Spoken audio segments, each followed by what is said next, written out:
Bonjour les amis, j'espère que vous allez bien et que vous êtes en santé. Aujourd'hui, nous revenons avec une nouvelle vidéo, toujours sur la thèse de doctorat partie 2. Avant d'entrer dans le vif du sujet, notre dernière vidéo parlait également de la thèse doctorat, mais il était question de vous donner quelques définitions sur la notion de thèse de doctorat et aussi les conditions adéquates pour pouvoir faire une thèse de doctorat. Dans cette partie 2, il sera question de vous donner conseils et astuces pour pouvoir trouver un laboratoire de recherche. Comme vous le savez très bien, une thèse de doctorat se fait dans un laboratoire. Sans toutefois trop vous en dire sur le sujet, je vous laisse regarder la vidéo. Prenez place, activez la cloche de notification si cela n'a pas encore été fait. On se retrouve tout à l'heure après le jingle.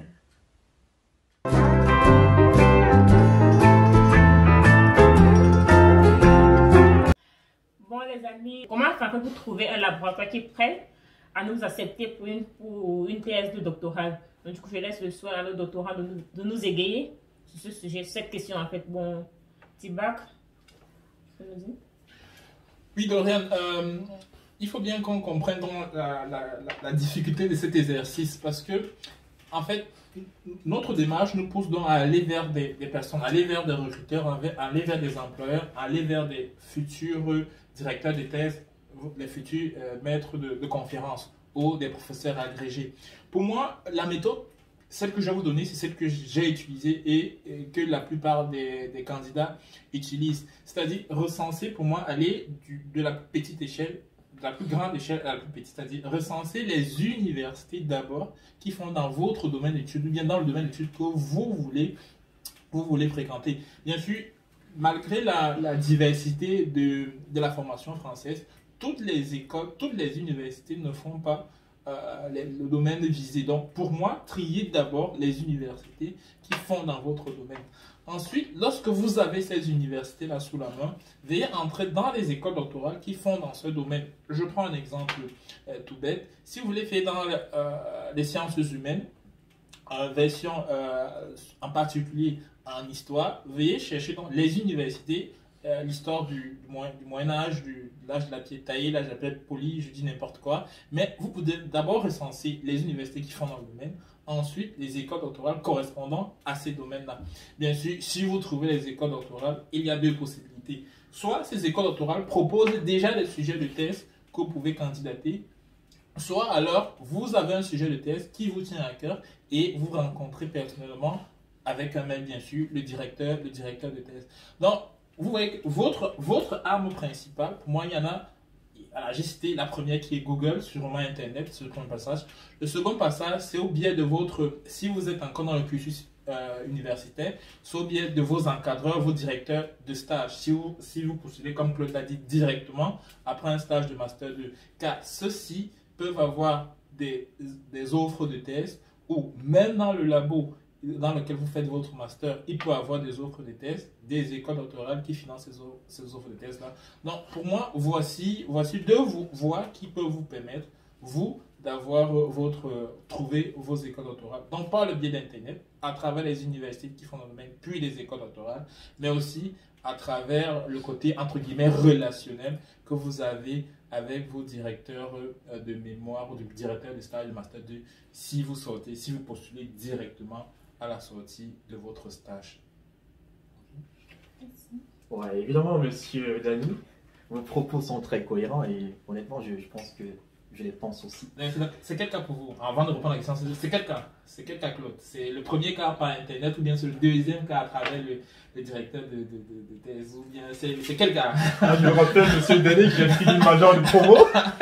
Donc vous comprenez tout de suite que, avant même que mon stage de master ne s'achève, j'avais déjà reçu des propositions et même des universités dans lesquelles je n'avais pas candidaté.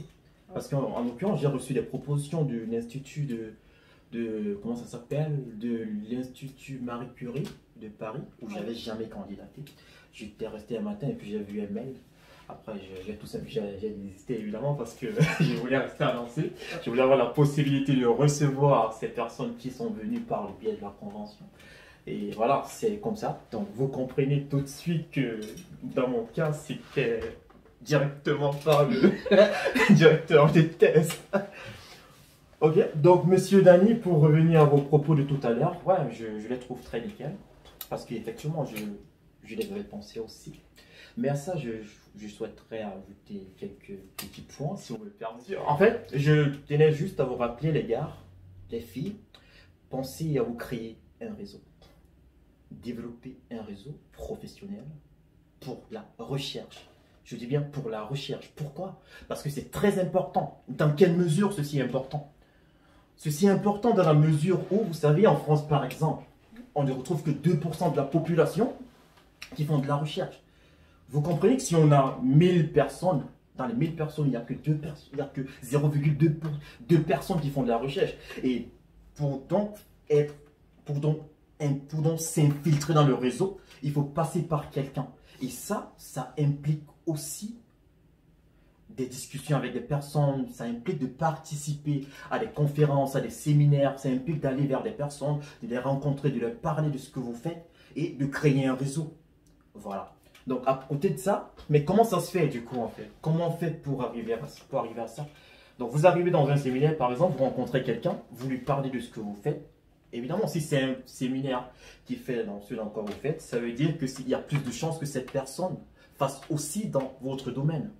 Donc, vous rencontrez cette personne, vous discutez avec elle. Si elle est d'accord, vous constituez un dossier, entre autres, qui contiendrait un CV, une lettre de motivation et potentiellement une lettre de recommandation de la part de votre enseignant. Et peut-être vos relevés de notes. Donc, les relevés de notes aussi sont très importants. Pensez à bosser dur dans les cycles inférieurs pour pouvoir assurer votre carrière académique dans le monde de la recherche. Voilà. Donc, quand vous constituez le dossier, dès son acquisition, il y a plusieurs façons de passer un entretien. L'entretien ici, ça peut se faire par visioconférence, comme actuellement avec la crise sanitaire qui sévit, tout se fait en ligne. Ça peut aussi se faire en vidéo, par appel direct, et ça peut se faire par visite de laboratoire. Donc l'idée de cette rencontre, l'idée de cette interview, est de faire matcher votre savoir-faire et vos connaissances qui sont entre autres contenues dans le CV et la motivation à votre personnalité. Donc, vous envoyez un CV, vous constituez un dossier. Le recruteur, qui est potentiellement votre directeur de thèse, le reçoit, il étudie. Le CV lui plaît parce que vous avez été original, parce que vous avez bien expliqué la raison pour laquelle vous aimeriez faire ce doctorat. Eh bien, lui, ce qu'il veut en retour, c'est voir si ces informations se matchent avec votre personne. C'est pour ça qu'il va procéder par une interview. Et dans un premier temps, il va préférer le faire à distance, vu qu'il ne saura pas qui vous êtes. Et à l'issue de ça, si vous passez à cette étape, ça va poursuivre. Et c'est comme ça, vous allez vous retrouver dans un laboratoire. Du coup, je vous remercie pour... Je pense qu'on est là vraiment dans le cas typique d'une obtention d'un financement ou bien d'une thèse, effectivement, parce que ça rappelle la vidéo qui est disponible sur la chaîne de préparation d'entretien et de son job, parce que là encore, il y a ce carnaval-là, effectivement, vous n'allez pas de prime abord rencontrer le directeur de thèse ni le directeur d'école doctorale.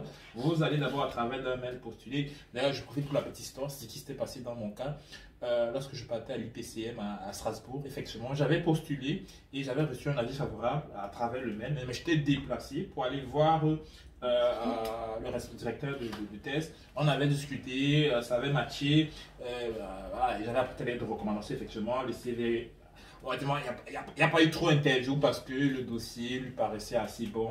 Voilà, quand le dossier, comme tu disais, quand le dossier est assez bon, il n'y a pas trop de problème. Mais effectivement, c'est le canevas que vous devez respecter. Ce qui m'a intéressé dans la réponse de Claude, c'est aussi le fait d'aller vers les gens. C'est-à-dire, à travers les séminaires, à travers des conférences, de ne pas vraiment rester dans son coin et dire je vais faire une thèse et je reste dans mon coin. Vraiment, c'est quelque chose, comme il a dit, 2%.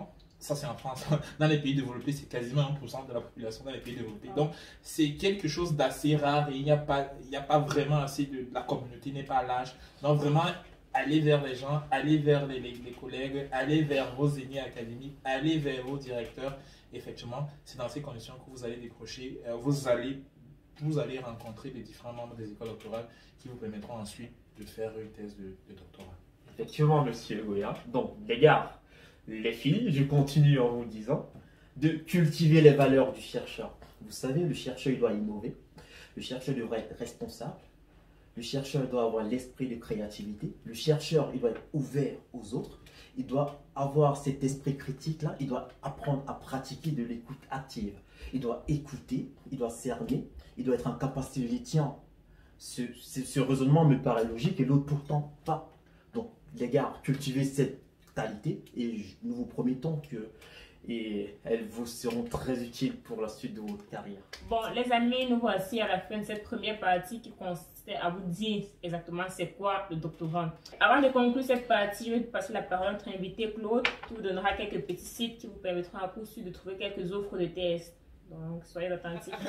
Donc, en fait, comme Thibaut l'a si bien dit au début de cette rubrique-là, pour trouver un laboratoire, il suffit, le moyen le plus général, le plus facile, consiste tout simplement à se rendre sur la page d'accueil de Google, ensuite de saisir le nom de ce que vous voulez faire et les universités vont apparaître. Sur cette base, vous serez en capacité d'introduire le site des universités existantes et comme ça, vous pourriez peut-être commencer la procédure.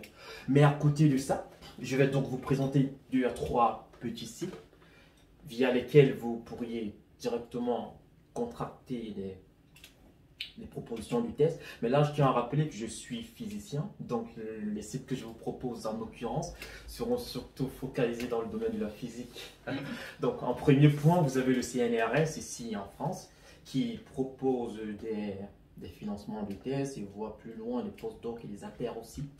Après le CNRS, nous avons thèse.fr qui le fait aussi. Je crois même que sur le site de l'Université de Lorraine, sur Adobe, nous avons aussi les propositions du thèse. Mais le point, c'est que là, il faudrait être inscrit. Donc voilà, vous allez suivre cette procédure. À côté de ça, nous avons des organismes qui proposent des bourses et qui font aussi dans les propositions du thèse, telles que bourse.org. Nous avons aussi les Indeed qui font des propositions de thèse parce que Indeed est spécialiste dans la recherche de l'emploi. Et sachant que la thèse est un contrat, vous comprenez qu'il sera aussi possible de passer par Indeed du coup. Donc nous avons des trucs comme job.com qui vous permettent aussi d'accéder. Pour ce qui est des chimistes, vous avez notamment une plateforme comme Psycade, qui est une plateforme de chimistes théoriciens, des gars qui font dans la physique, dans la chimie quantique. Donc là aussi, vous pouvez obtenir des propositions de thèse. Et voilà, voilà pour ces quelques sites que j'avais dans la tête pour vous aujourd'hui. Je vous remercie. Bon les amis, vous voilà au thème de la vidéo. En espérant qu'elle vous a plu, restez scotchés pour la partie 2. Comment trouver un financement de thèse. La team loin du pays, par ma voix, vous remercie pour vos nombreux likes, pour nous suivre depuis le début de l'aventure. Continuez à partager les vidéos comme vous le faites. N'hésitez pas à mettre en commentaire ce que vous aimeriez comme les sujets dont vous aimeriez qu'on aborde. Quand nous sommes là pour vous servir, donc mettez des commentaires, poussez des likes, partagez et surtout invitez vos amis à vous abonner. Sans oublier, suivez-nous sur Instagram, loin du pays. Bon, bisous, bisous.